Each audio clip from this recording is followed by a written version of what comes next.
What's up, it's Doug here, and I'm gonna tell you about the camera gear that I use to shoot these videos and photography and stuff like that.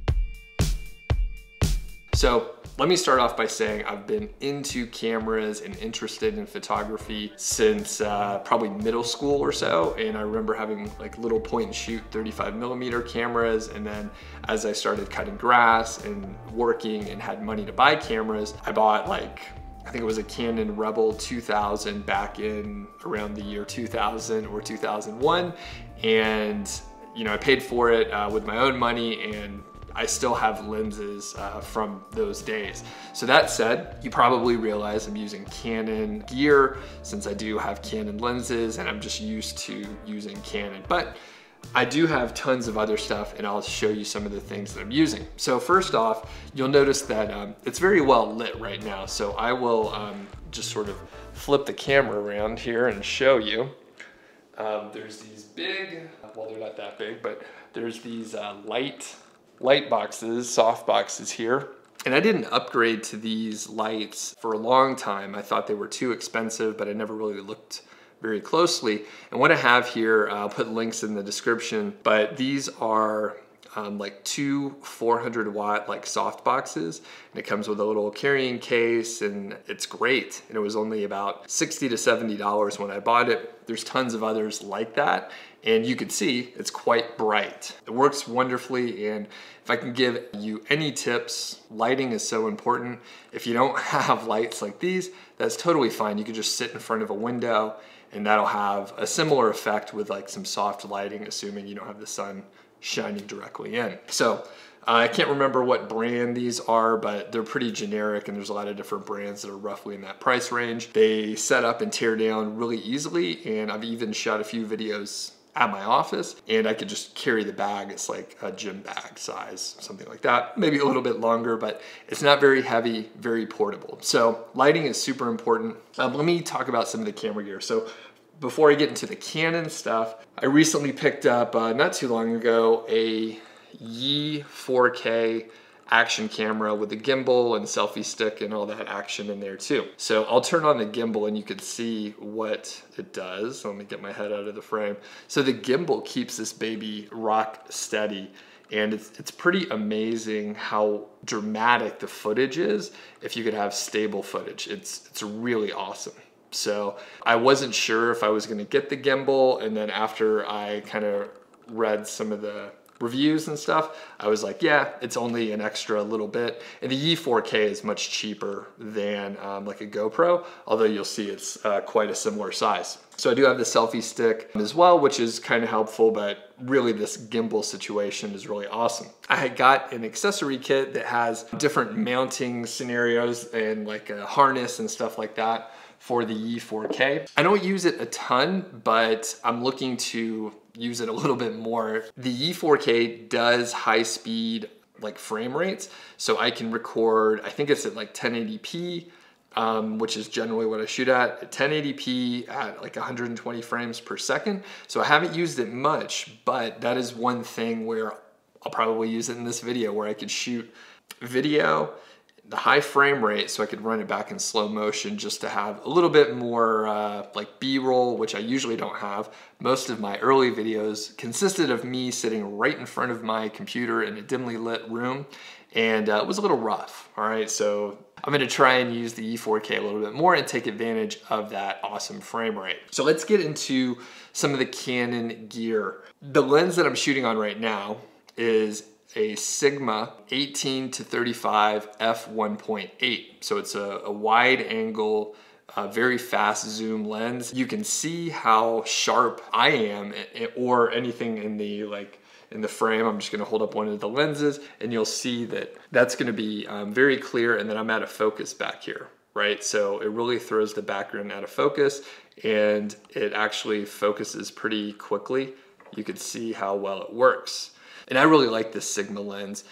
I didn't realize Sigma had such high quality lenses in their lineup, but I was always thinking Sigmas were sort of the cheaper off-brand, and I always saw crazy deals for them, but This lens wasn't cheap. It was sort of comparable, but a little cheaper than the Canon, I think it's a 16 to 35 f2.8. If you're completely unfamiliar with lenses, the f-stop, the speed, the aperture of the lens allows more light to come in, so you could open it up wider. So the lower numbers mean it opens up wider, and a 2.8 is just not as bright. So when you open it up to 1.8, it really throws the background out of focus. I don't need as much lighting in here. In fact, I could probably turn off one of the 2 lights that I have and it would still be okay. The point is, this lens is really awesome. Now, the one downside is it's quite heavy. The lens that it replaced was a Canon 24mm f2.8, which was very small and super light. Turns out my mom was visiting and she was like, hey, I really like this lens. And I was like, just keep it. Just keep the lens and I'll find something else or buy another one.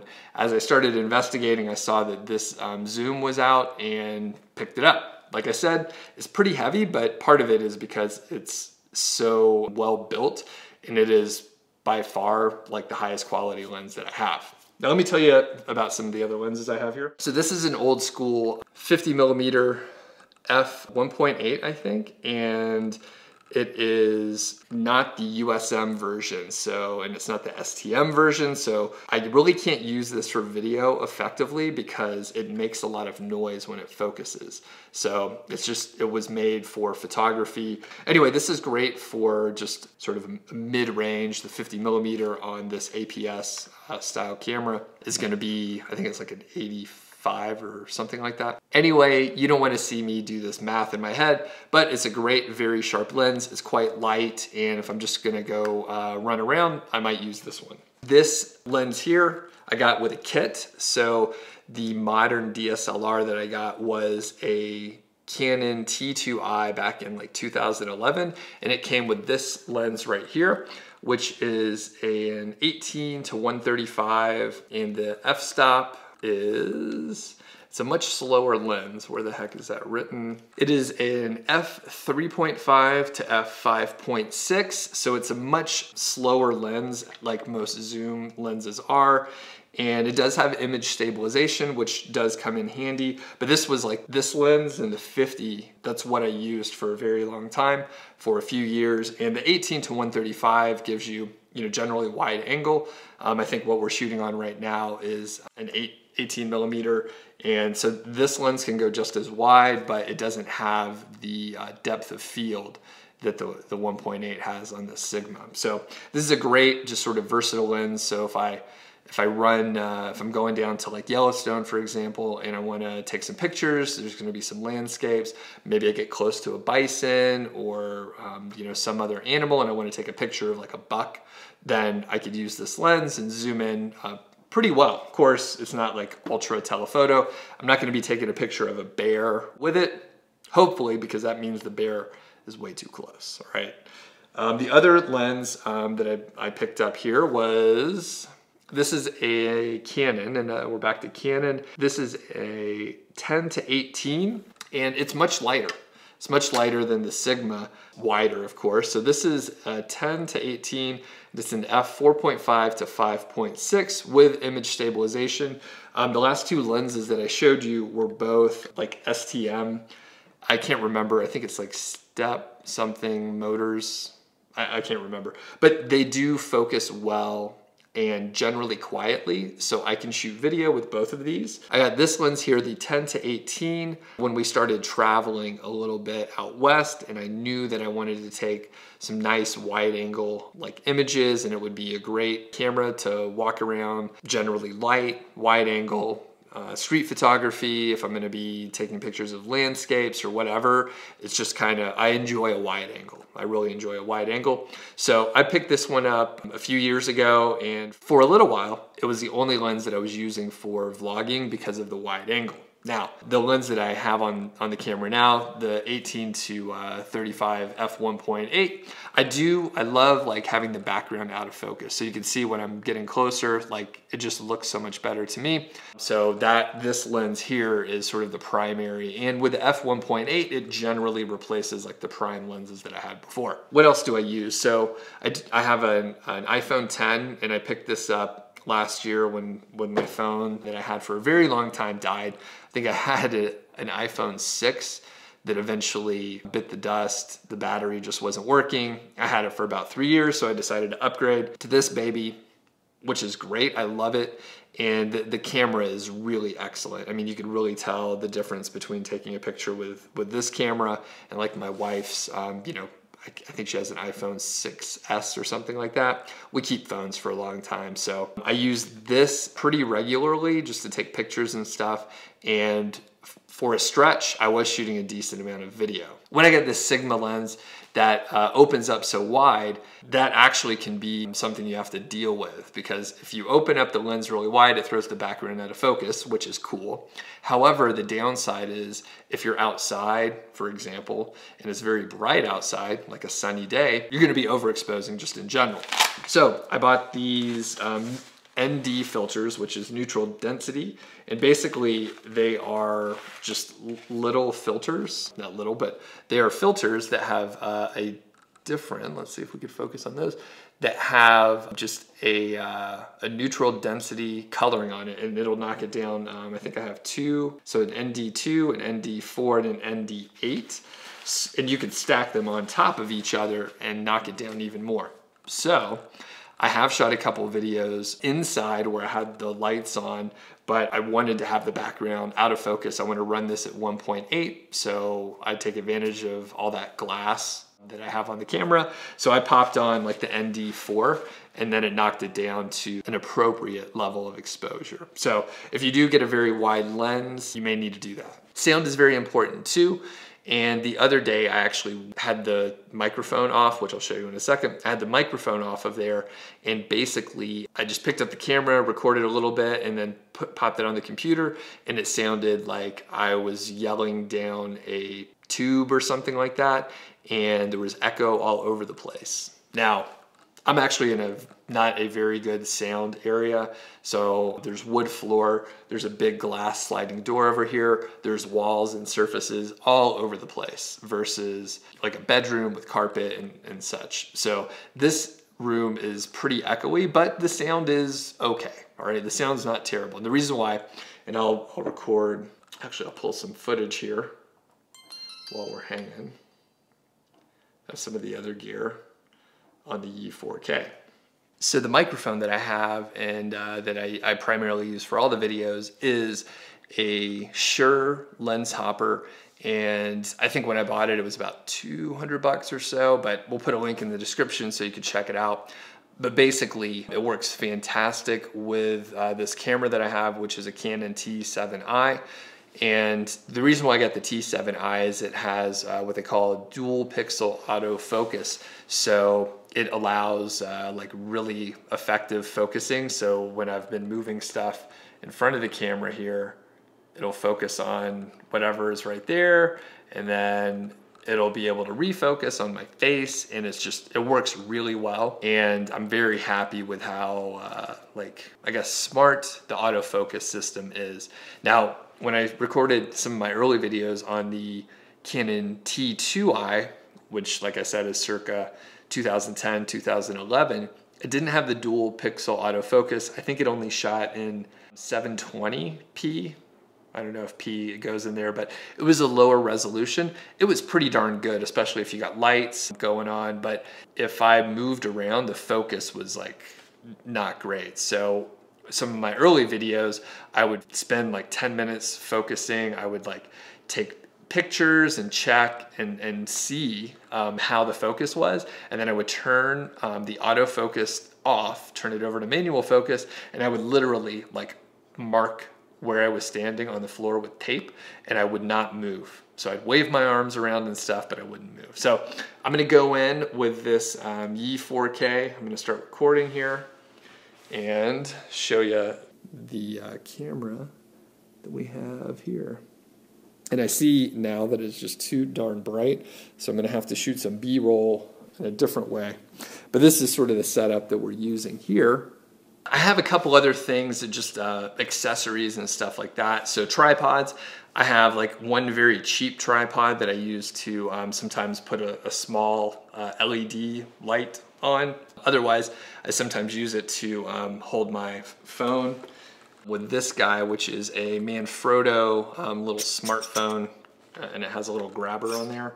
So I can just pop it in like this and it holds it really well. So there's just a normal tripod thread at the bottom and I could put that, you know, wherever. I have the tripod that I'm using right now is a Slik that I got about 20 years ago. Like I said, when I was getting into photography, I knew that I needed some kind of tripod. So I grabbed this one and I'm shocked that it is not broken. I think I paid 50 or 60 bucks for it like 20 years ago, which was a decent amount of money for, you know, a college kid. But I was like, you know what, this should last. It's a good brand, blah, blah, blah. And no issues with it other than there was like a little crank to raise and lower the camera tripod zone. And that little handle broke off. It was plastic, but it's still operational. I just have to like lift the head of the tripod up and down and it's basically good to go. Another little gadget I got a while back is a Joby GorillaPod, which I got it before I started vlogging or doing anything. So I've had this probably for 6 years or so, something like that, 5 years. Time goes by so fast, so I don't actually remember. I've had it for a while, but you know what? I don't like these as much as everyone else. I did try and use it for vlogging a little bit, but these little pod things, they just like pop off. If I ever tried to set it up, it would lose its balance and fall over because they just move too easily. So it is effective for something much lighter like a phone, but I would never try and use this with that lens because it's just too heavy and it would fall over. It would not work. So with that particular lens, I probably got to keep it on an actual tripod that can actually hold it, that's steady. I mean, the GorillaPod is fine for phones, maybe point and shoots. If like the only time that I could really use this is if I had like the T7i on here using like a 24mm, that Canon STM that I mentioned before, which is super small, super light. The balance would be okay and this would potentially work. But yeah, just in general, the GorillaPods are a compromise in everything. They're versatile, but they don't do anything very well. And in my case, I'm just like, it can hardly hold my phone up. All right, so these just move around too much in my opinion. Maybe I have an older version that is not as good, but anyway, this is another thing that I use. And I think that covers most of my general stuff. On a couple lenses, I do have like a polarizing filter on this 18 to 135. So for photography and stuff like that, which I use this extensively for, it was great to like darken up the sky, get rid of some reflection and all the good stuff that a circular polarizer will do. All right, if you have any questions about the gear that I have, you know, leave a question in the comments, and I'm always upgrading gear, it seems. So every few months I'll start looking a little bit more and I'll end up with a new lens or a new tripod or some other little gadget. I like getting gear and stuff like that. So it's a perfect fun way to collect gear and actually use it. I don't baby my gear too much. And I usually, you know, I'll throw these lenses in a backpack and I'm probably a little bit too rough on them, but I mean, this stuff's made to be used. So I'd rather use it and not baby it versus, you know, put it on a shelf and not use it. So anyway, we'll catch you next time, and do check out some of the vlog footage. I mainly talk about affiliate marketing and other marketing ideas and stuff like that, but I do publish some vlogs as well, so do check those out. I use a combination of the gear.